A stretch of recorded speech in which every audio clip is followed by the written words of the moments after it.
மன்னார்குடி மாணிக்க முதலி கடையை வெள்ளத்தை ஈ மொய்ப்பது போல் மொய்த்தனர் அவ்வூர் மக்கள். அடுத்த நாள் பொங்கல். பொங்கல் விழாவுக்கு பொருள்கள் வாங்கத்தான் அவ்வளவு கூட்டமும். மற்ற கடைகளில் இல்லாத கூட்டம் மாணிக்க முதலி கடையில் கூடியதற்கு காரணம் பொருட்களை ஓரளவு நேர்மையான விலைக்கு அவர் விற்று வந்ததே ஆகும். எனக்கு ஒரு விச வெல்லம் கொடு, ஒரு பலம் முந்திரி பருப்பு கொடு, ஓரனாவுக்கு சூடம் கொடுத்துரு, நான் போயிடுறேன். பையா, தராசு முள் எந்த பக்கம் சாயிறதுன்னு பார்க்காம கற்கண்டை கொட்டி மடிக்கிறியே. 2 அணாவுக்கு 10 ஏலக்காய் தராம 10 பழம் ஏலக்காயா தருவாங்க. எனக்கு 2 கை தானே இருக்குது, ஒவ்வொரு பொருளாக எடுத்து மடித்து தர வேணாமா? நான் வந்து 1 மணி நேரம் ஆயிடுச்சே, மதிய சாப்பாட்டுக்கு தான் கடையை விட்டு அனுப்புவியா? உங்களுக்கு முந்தி வந்தவருக்கு கொடுக்க வேணாமா? அவசரமானால் வேறு கடையில் வாங்கிக்கோங்க. நீங்களும் கொஞ்சம் பொறுமையாக இருங்க. பையன் புதுசு, அவனுக்கு யார்கிட்ட எப்படி பேசுறதுன்னு தெரியாது. என்ன சொம்ப எடு, நான் வேறு கடையில் வாங்கிக்கிறேன். இப்படி மாணிக்கத்தின் கடையில் வாங்குவோர் குரலும் மாணிக்கத்தின் குரலும் கடை பையன் குரலும் விரைவு, ஏக்கம், நகை, அன்பு, சினம் முதலிய உணர்வுகளை மாற்றி மாற்றி ஒலித்தன. அந்த குரல்களில் இருந்து எழும் உணர்ச்சி வெள்ளத்துள் கலக்காமல் கடையின் ஒரு மூலையில் அமர்ந்திருந்தது ஒரு வடிவம். ஓடு மீன் ஓட உருமீன் வருமளவும் வாடி இருக்குமாங் கொக்கு என்பதைப் போல கடையின் கூட்டம் குறையும் நேரத்தை எதிர்நோக்கி காத்திருந்தது அவ்வடிவம். மணி 12 ஆயிற்று. கூட்டம் குறைந்து விட்டது. மாணிக்க முதலியும் கடைப்பையனுமே கடையில் இருந்தனர். அதுவரை பொறுமையாக அமர்ந்திருந்த உருவம் தன் வேட்டியில் முடிந்திருந்த 1/4 ரூபாய் நாணயத்தை மிகவும் பயபக்தியோடு அவிழ்த்து கொண்டே, முதலியாரே, இனிமே இந்த ஏழையை கவனிக்கலாமா என்று கேட்டுக்கொண்டு மாணிக்க முதலியை நெருங்கிற்று. அடடா, தீனதயாளன் ஆயிடுவா, நெடுநேரமாகவும் இருக்கிறீர். அப்போதே வேண்டிய பொருளை சொல்லியிருந்தா கட்டி தந்திருப்பேனே என்றார் கடைக்காரர். 8 மணிக்கு தான் வந்தேன். வியாபார நேரத்தில் நான் முண்டி அடிச்சுக்கிட்டு நின்னா நல்ல பொருளாக பார்த்து வாங்க முடியுமா? பொங்கல் கொள்முதலா? ஆமாம், அதில் குறைவில்லை. ஆண்டுக்காண்டு தான் பொங்கல் வருது. பொங்கல் வர்றதும் போதும், நாம் சேர்த்து வச்சிருக்கிற காசு கரையிறதும் போதும். என்ன அப்படி அழுத்துக்கிறீங்க? ஆண்டு முழுவதும் உழைக்கிற மக்களுக்கு அந்த நாள் தானே ஒரு இன்ப நாள். நல்லா உண்டு உடுத்தி மகிழ்ச்சியோடு இருக்க வருஷத்துக்கு ஒரு நாள் பொங்கல் வருது. அதுக்கு செலவு செய்வது வீணாகுமா? உமக்கென்ன, பொங்கல் வந்தால் வியாபாரம் 10 மடங்கு அதிகம் நடக்கும். எங்களை சொல்லும் வாடிக்கையா நமது கடையிலேயே பலசரக்கு பொருள் வாங்குறாரே அப்படின்னு ஒரு பொங்கலுக்காவது காசு வாங்காமல் பொங்கல் சாமான்லாம் கொடுப்போன்னு நினைத்தீரா? மாணிக்க முதலியார் நாயுடுவின் பேச்சு திசை திரும்புவதை அறிந்து நம்மிடமே தன் திறமையை காட்ட முற்பட்டு விட்டார். இனியும் பேச்சு நீடித்தால் தன் பொருளுக்கு அபாயம் என எண்ணி, கடையே உங்களது தானே, உங்களுக்கு இல்லாமல் யாருக்கு தரப்போற?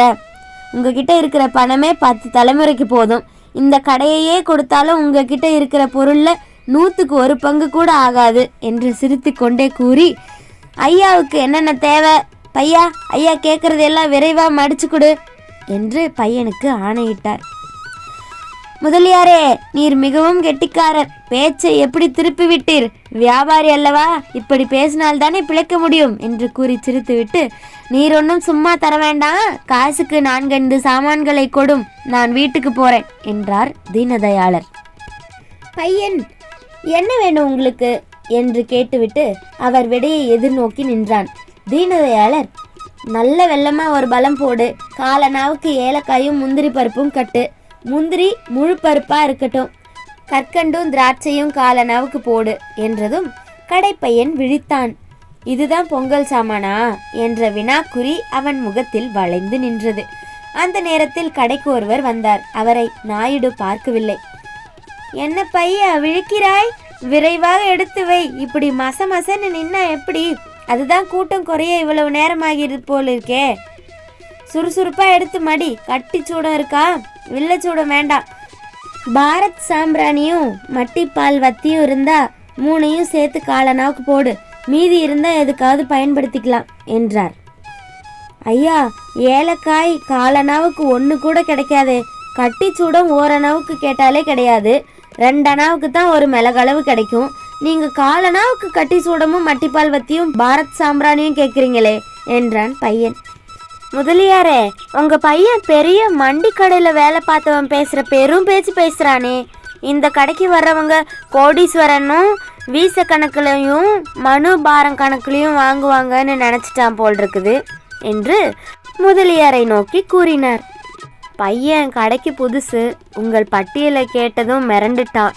உங்களை போன்றவங்களை இன்னைக்கு தான் பார்த்துருப்பான், போக போக உங்களை புரிஞ்சுக்குவான் என்று சிரிக்காமல் கூறிவிட்டு பையனை நோக்கி, அந்த சாமான்களை எல்லாம் என்கிட்ட கொண்டு வந்து வை, நான் தான் அதை நிறுத்தியும் எண்ணியும் கொடுக்க முடியும் என்றார் மாணிக்கம். ஏன் முதலியாரே, வெல்லம் வீச என்ன விலை? 1.25 ரூபாய். ஏ அப்பாடி, அவ்வளோ விலை ஏறி போயிட்டா? நான் சிறுவனாக இருக்கும்போது வீசை அரையனாவுக்கு வாங்க ஆள் கிடையாது. அதற்குள் கடைக்கு வந்தவர் குறுக்கிட்டு, அப்போ நீங்க சிறு பிள்ளையா இருந்தீங்க, இப்போ எவ்வளோ பெரியவரா வளர்ந்துட்டீங்க, அது போலதான் பொருள்களோட விலையும் வளர்ந்துருச்சு என்றார்.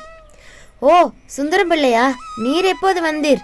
உமக்கென்ன, நீர் கோடீஸ்வரர் பிள்ளை, உன் தந்தை சேர்த்து வைத்து விட்டு போயிருக்கிறார். 10 ரூபாய் உமக்கு ஒட்டாஞ்சல்லிக்கு சமம். பணம் என்றால் உமக்கு தண்ணீர் பட்ட பாடு, எங்களை போன்ற ஏழைகளுக்கு.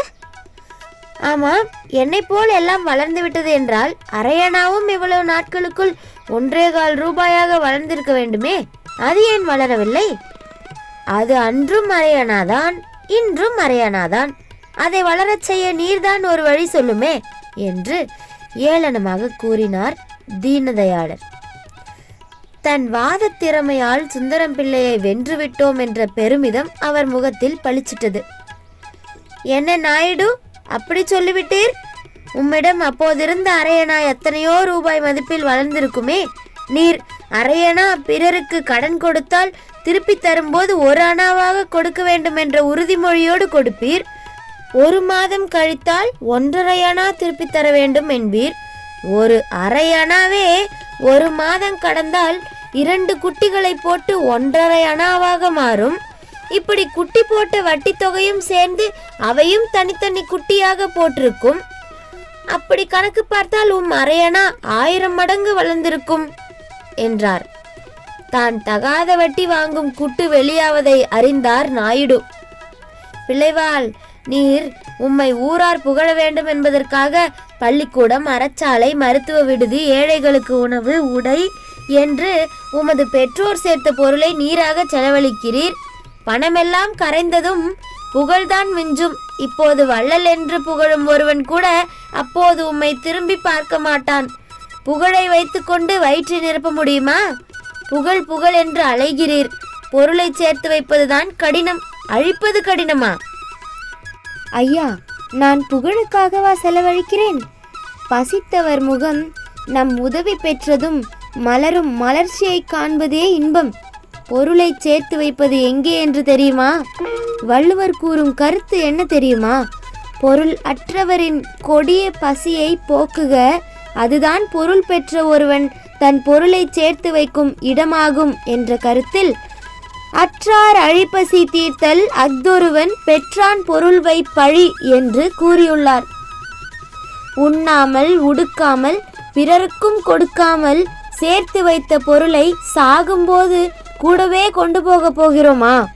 கஞ்சத்தனம் இல்லாமல் வாழ்வது நல்லதல்லவா? நான் கஞ்சன் என்று நேரடியாக சொல்லாமல் சுற்றி வளைத்து கஞ்சத்தனம் இல்லாமல் வாழ் என்று சொல்கிறீர், அவ்வளவுதானே?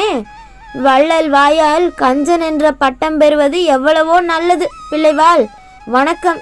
நான் வீட்டிற்கு விரைவாக போக வேண்டும். பிறகு ஒரு நாள் பேசுவோம். விருப்பம் என்று கூறிவிட்டு நகர்ந்தார் சுந்தரம் பிள்ளை. முதலியாரே, பார்த்தீரா சுந்தரம் பிள்ளை பேச்சை?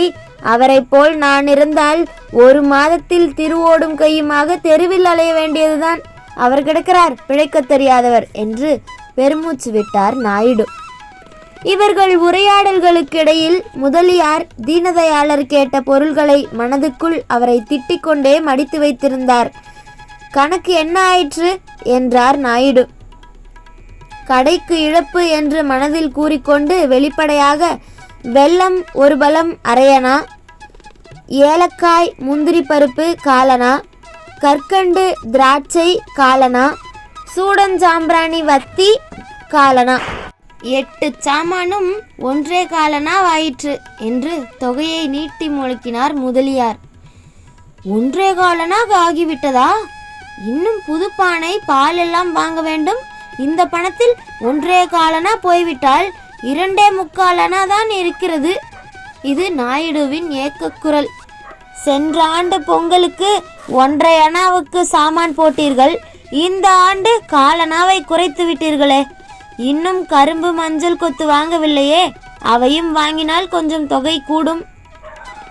ஆமாம், அவைதான் குறைவு. சென்ற ஆண்டு நல்ல கரும்பு என்று ஒரு கரும்பை 1/2 அணாவுக்கு தள்ளிவிட்டீர். அதை கொண்டு போய் நானா தின்றேன். பக்கத்து வீட்டு வாளுகள் எல்லாம் வந்து கூடி கொண்டு தின்றுவிட்டன. ஒரே ஒரு மஞ்சள் கொத்து மட்டும் கொடும். வேண்டுமானால் தோகை முறிந்த கரும்பாக 1 கொடும். தோகை முறிந்த கரும்பை யார் வாங்க போகிறார்கள்? உமது பேரை சொல்லிக்கொண்டு படைக்கிறேன். வீட்டிலேயே 2 பாக்கு கிடக்கின்றது. அடுத்த வீட்டு அண்ணாசாமியிடம் 2 வெற்றிலைகள் வாங்கி படைத்து விடலாம் என்றார் தீனதயாளர். கடைக்கு கூட்டம் வரத் தொடங்கவே, சனியன் இந்த இடத்தை விட்டு தொலைந்தால் போதும் என்று மஞ்சள் கொத்தும் கரும்பும் இனாமாக கொடுத்து அவரை அனுப்பினார் மாணிக்கம். தீனதயாளர் மன நிறைவோடு கடையை விட்டு அகன்றார். தீனதயாளன் நாயுடு என்றால் அவ்வூரில் பெரும்பாலோருக்கு அவரை தெரியாது. ஏனெனில் எல்லோரும் அவரை கஞ்சன் என்று குறிப்பிட்டு பேசுவதால் அவரது இயற்கை பெயர் பலருக்கும் தெரியாது. பிச்சைக்காரர்கள் அவர் வீட்டு பக்கம் நாடவே மாட்டார்கள். பிச்சைக்காரர்கள் வந்தால் அவர்கள் ஊர், பெயர், குலம், குடும்பம், ஏன் அந்நிலை அடைந்தனர் என்று பரிவோடு கேட்டு காலத்தை கடத்திவிட்டு, நல்லபடியாக ஏதாவது வேலை செய்து பிழை, நான் உனக்கு உதவி செய்தால் சோம்பேறியாய் போய்விடுவாய், அந்த பாவம் எனக்கேன் என்று அறிவுரை கூறி அனுப்பிவிடுவார். ஒரு நாள் தீனதயாளர் திண்ணையில் அமர்ந்திருந்தார். அப்போது ஒரு பையன் ஓடி வந்து, தாத்தா, என் தம்பி விரலை அறுத்து கொண்டான், குருதி வடிகிறது, கொஞ்சம் சுண்ணாம்பு கொடுங்கள், அறுபட்ட இடத்தில் தடவினால் காயம் பட்டு போகும் என்றான். அடாடா, ஏன் கையை அறுத்து கொண்டான்? சும்மா இருந்தால்தானே. அப்போது யாரும் அங்கில்லையா? நீ எங்கே போயிருந்தாய்? அவன் கையில் கத்தி கொடுக்கலாமா என்று அவனை கடிந்து கொண்டார். சுண்ணாம்பை விரைவாக கொடுங்கள், அவன் விரலில் தடவிவிட்டு வந்து உங்கள் கேள்விகளுக்கு பதில் சொல்கிறேன். அடப்பாவமே, நான் காலையிலிருந்து சுண்ணாம்பு இல்லாமல் அப்பாசாமி கொடுத்த வெற்றிலையையும் பாக்கையும் அப்படியே வைத்திருக்கிறேன். கோடி வீட்டு குழந்தை வேலுவிடம் போய் இந்த கரண்டகத்து நிறைய சுண்ணாம்பு அடைத்து எடுத்துக்கொண்டு வந்து கொடுத்து விட்டு போ. அப்படியே உனக்கு வேண்டிய சுண்ணாம்பையும் அங்கேயே தனியாக பூவரச நிலையிலேயே மடித்து எடுத்துக்கொள். இந்த கரண்டகம் நிறைய சுண்ணாம்பு கொள்ளாது என்று கூறிக்கொண்டே 2 மாதத்திற்கு தேவையான சுண்ணாம்பு பிடிக்கும் ஆழாக்கு பெரிது அமைந்திருந்த கரண்டகத்தை அவன் கையில் திணித்தார். மறுக்க முடியாமல் அதை வாங்கி கொண்டு ஓடினான் பையன். தீனதயாளர் என்ற பெயருக்கும் அவருக்கும் எந்தவித பொருத்தமும் ஒரு மூலையில் கூட ஒட்டி கொண்டிருக்கவில்லை. தீனர், அதாவது ஏழைகளிடம் தயாளம் என்பது அவரிடம் மருந்துக்கு கூட கிடைக்காது.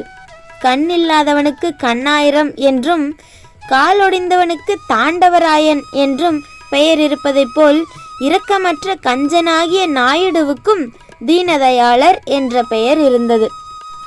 உண்ணாமல் உடுக்காமல் 1க்கு 10 வட்டி வாங்கி சேர்த்த செல்வத்தை அவர் வங்கியில் போட்டு வைக்கவில்லை.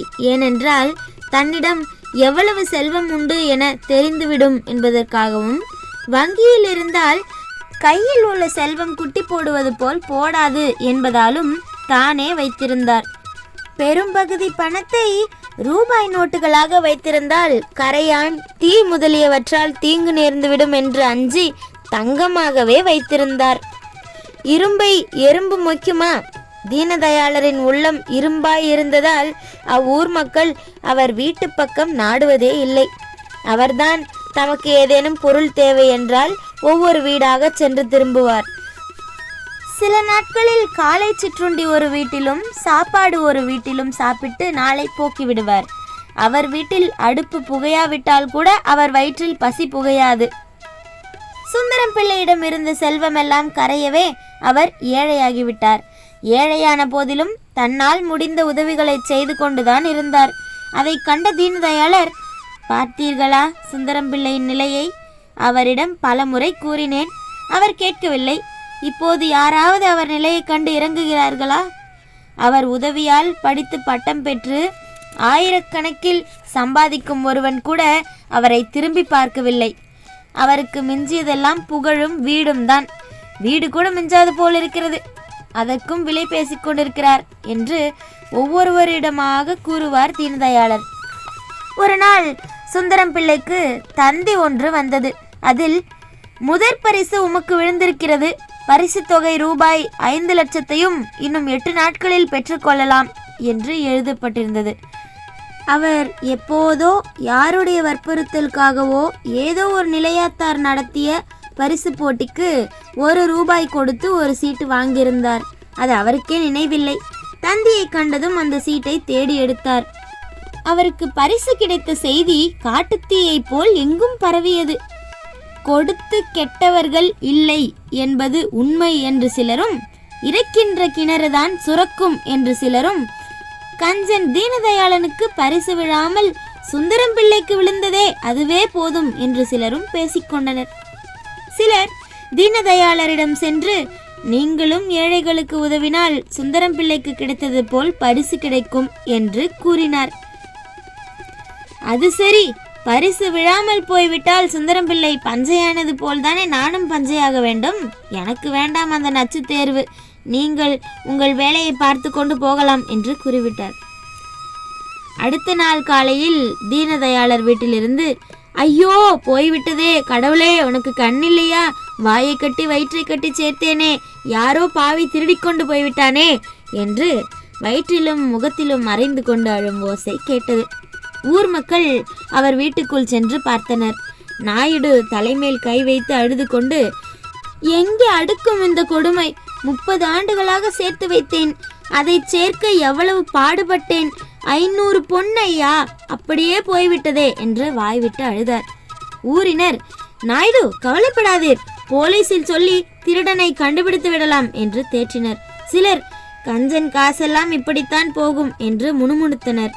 திருடனை கண்டுபிடிக்க எவ்வளவோ முயற்சி செய்தனர் போலீசார்.